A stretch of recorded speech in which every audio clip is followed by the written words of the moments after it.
Welcome back to the Andrea Givino Show. Continue to subscribe. Press that subscribe button. And we're back with Toby and Storenzo.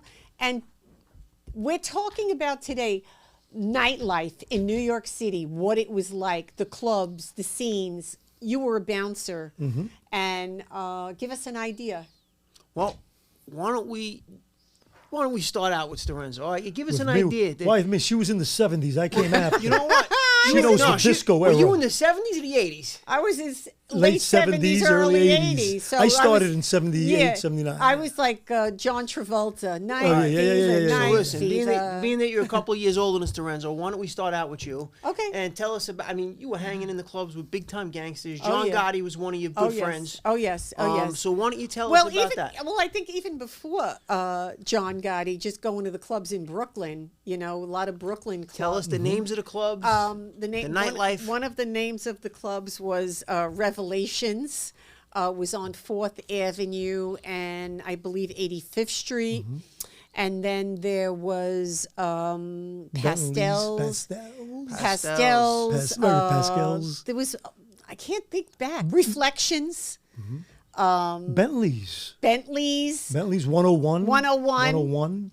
And so what it was like, first of all, to get in a club back then, I think I was 16 or 17. Yeah, that's what we all were, 15, You could 16. drink at 18. Not that I was ever a drinker, but at 18 back then, you could drink.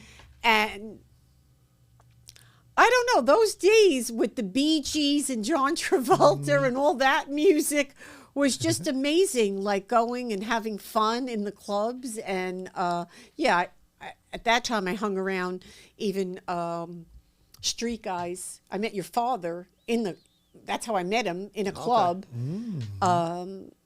through other people that were in the streets. And it was just a good time. Like, I don't know if you remember Mitchell's. You would go, it was a drive-through where you could go grab something to eat in Brooklyn. Yeah, I do remember Mitchell's. Okay. That was, and it's funny you say that because I'm going to break it down. You know, we always speak about barriers of the races. Anything on 4th Avenue was really more Italian. Yeah, 4th Avenue was Italian. Including Mitchell's. Including Mitchell's. If you didn't go with some kind of Ginzu there, you couldn't really go. Who's this guy calling Ginzus over here? Cuisine. Cuisine. But you understand what I'm saying? You couldn't go there if you didn't know an Italian. You'd have a problem. Yeah. You have a problem. Because there were a few Puerto Ricans that got away yeah. with it. And very rare. Oh, there was always that one brother that got in because he was liked by a crowd. But very, very rare. The clubs that I did were all Manhattan. All Manhattan. Well, later on, I was into Manhattan in the 80s with Gotti and all of them. When I was younger, you had asked me, that's was Brooklyn. And then we went into where it was Visage and Palladium, I did Palladium, and Club A, Regine's. Those are all the clubs that I would frequent back then. Were you a bouncer? Nope, because those clubs were more... you had two types of people that went to those clubs. Mafia. You had the suits. Yeah. We called it the suits. And then the after-work people that were still doing cocaine and money people. And you had a lot of celebrities went too. Yeah, that's what I'm saying, right. So like Studio 54, yes. let's say. My clubs were Gotham's West, Bonds International, the Loft, the Garage, Mars. Garage, I remember. That Mars, was big. Palladium, Octagon. Yeah. You know. Go ahead. So you were the freestyle music. We were before, right, because there was transitions of music. When I first started, it was like freestyle, disco falling into freestyle. Okay. Right, then it was freestyle. And then from the freestyle came the other freestyle music, which was more when the Latin thing really got big. There was a record pool that Eddie Rivera had, and I was involved with that too. And this is when the TKAs, the Coros, the Lisa, all these groups came out. So different clubs promoted different music, but the eras were also different because then after that, it went to techno, then it went to, house. House was big. And house is like a freestyle genre, of music. And I was able to work, I've even worked at places like a place called Jackie 60. I was just telling a friend of mine, that's where, okay, when I worked at Webster Hall, there was a guy at the front door named Richard, tall guy. Guy had to be 6'7", 6'5", and then he wore heels like this, so he looked like 7'5", and he was like a drag guy, and he Storenzo, I want you to come and work with me at this club, Jackie 60. I was like, I'll go. I went to Jackie 60. It was right around the corner from 14th Street. You went downstairs in Manhattan. Went downstairs. You walked in there. It was all trannies. This is early 90s. Wow. This is because this happened before I got locked up. I got locked up in 93. So this is 91, 90. And you walked in there and it was all trannies. Were you uncomfortable? No, because I already had worked with these guys at the door. And, when you go to places like the Loft, the Garage, or you hang around, I was a dancer. So my community was made up of gay people. Yeah, and you can't be uncomfortable with that. Well, they'll know. When I first started, I was uncomfortable because in the 70s, we were all homophobic in the sense a lot of us. Yeah, a lot of people were, us, but they don't bother. But the dancing community really changed my mind. Not only that, then I found out I had relatives that were gay. Yeah. So it didn't bother me at all anymore. That didn't bother me. I have dear friends today that are gay and family members that are gay, and I embrace them like anyone else, So there was some good music in that time. Great music. You had more of the disco. He had the freestyle. Yeah. You had the Bee Gees. You had the disco. Yeah, we had the disco, and we had the clubs that we went to, mainly 80s with Gotti and them, like he says, the suit guys, which they were all in suits. It was a lot of Julio Iglesias. Julio Iglesias. Julio Iglesias, that kind of music, where you could, dance.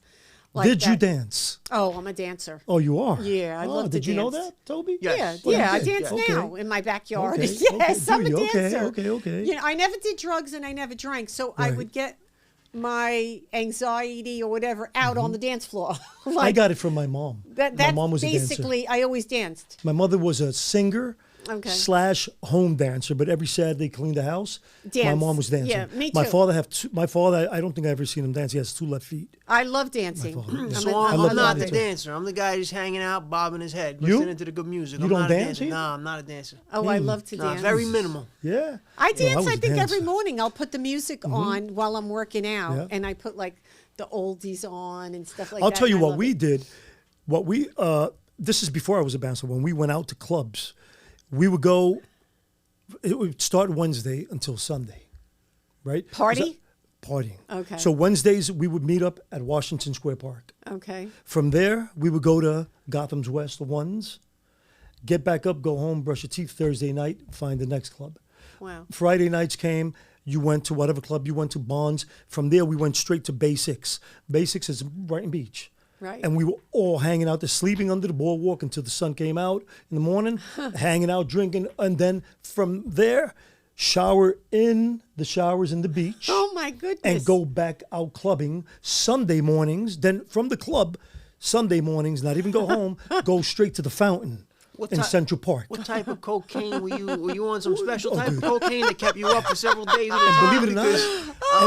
Believe it or not, I'd fall asleep 3, 4, 5 times in between. All I did was I smoked weed and I drank. I didn't do cocaine. How old were you? Young. They could do that. This is 17, 18, yeah, 19 they could years do old. that. Yeah. Kids that age could we were do kids, that. But this is what we did back to back every week. Wow. Every week when we went clubbing. I mean. And you love dancing. Yeah. That's how I really got really popular. My dancing is the first thing that got me any kind of recognition, if you want to say being a little famous. It was my dancing. Can Mike, can you grab me that picture of him with the long hair when he was dancing? It's in there. It's in there. And, maybe I'd like to show my viewers. This might have been back in the day when they used to put cocaine in the cola. Oh no! Maybe, were you drinking a lot of Coca-Cola back then? No, there was one that he had long hair. Yeah, it's in that envelope, the plastic envelope. What we did is there was a punch bowl with fruits and all that. Yeah. Everybody put this ain't it. That's not it.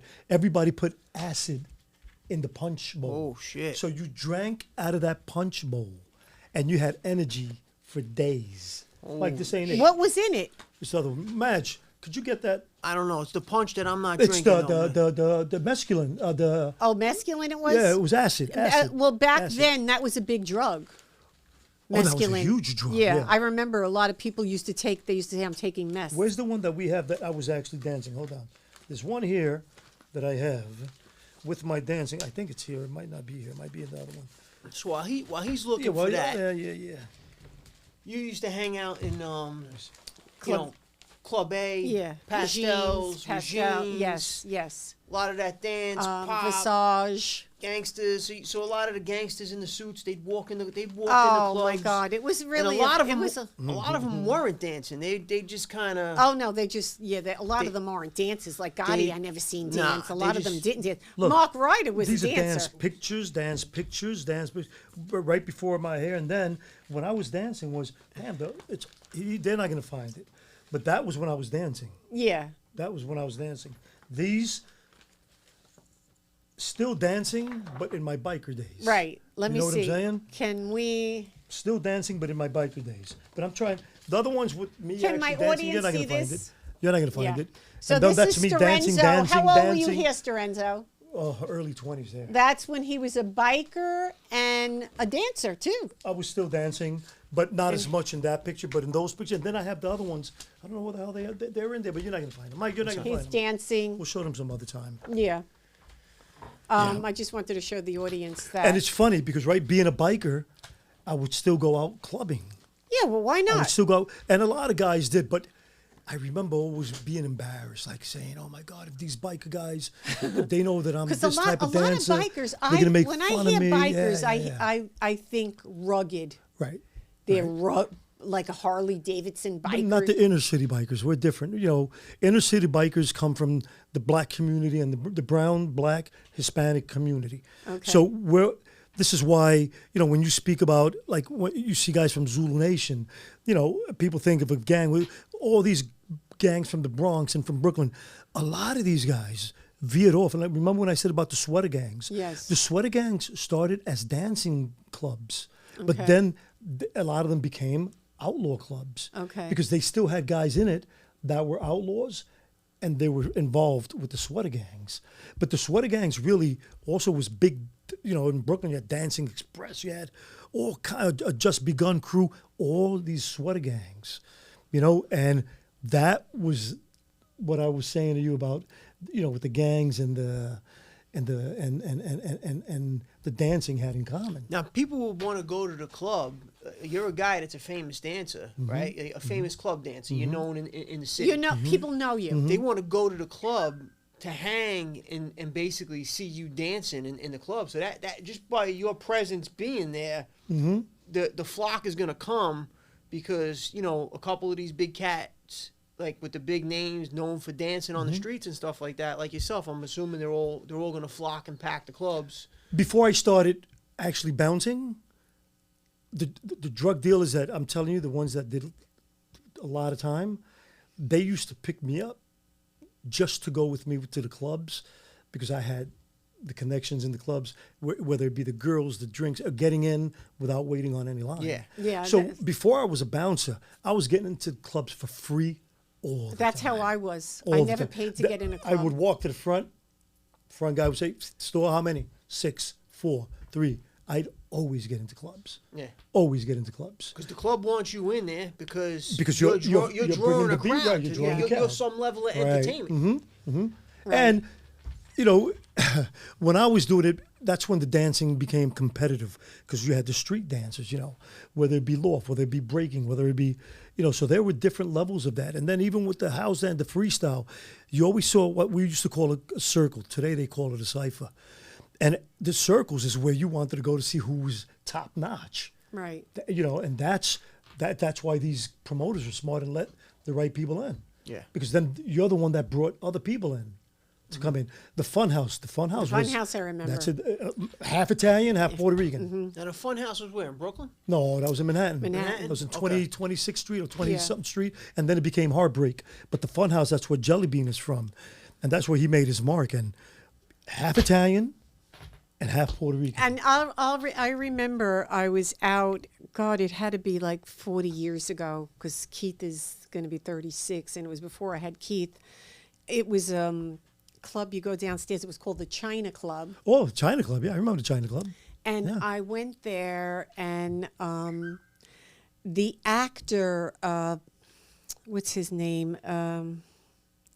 Asa Morales. Oh, Asa Morales. Asa Morales. Yeah, Asa Morales. Asa Morales. Yeah, Asa Morales. All right. Yeah. He comes over, and back then my hair was very long, very. Yeah, I saw pictures of you when you were young. And very, and very yeah. attractive. And he was like, "Do you want to dance?" And I was like, "Sure." We started dancing, and then he was getting a little bit too close. And I remember saying, he was just starting out his acting career. I think he was on like one of the soap operas or something.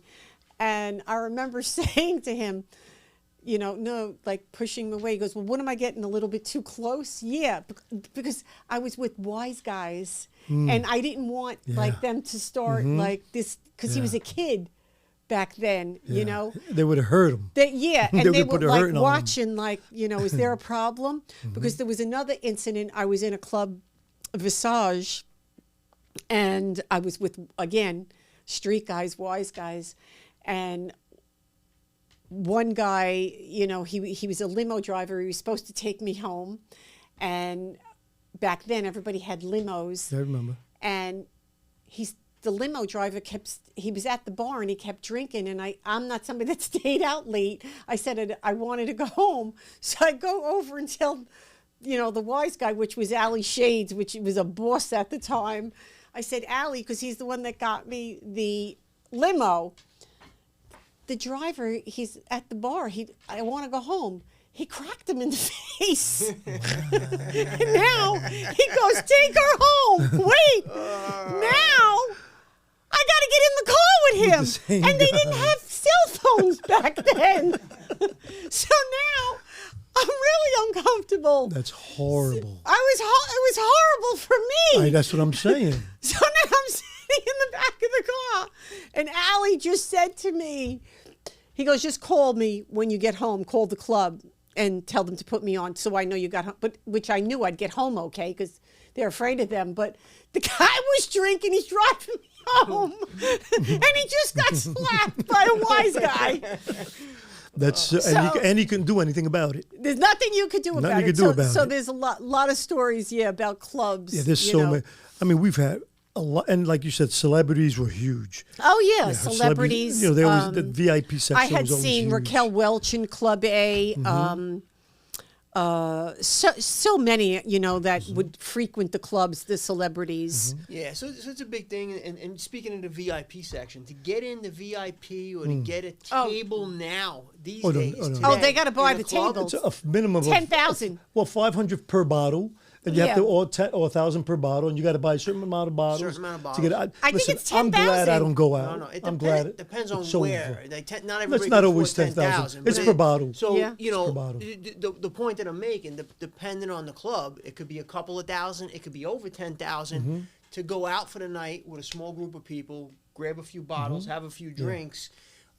You could literally spend thousands if you want to sit in a VIP. That's why these kids are in debt. To a nice club, because Keith's does it. My son pays. He says they pay like $2,500 each. It's crazy. $2,500 each. Crazy. To go out and get a nice table at a nice place. I'm All talking for Miami. nothing. I'm talking for them.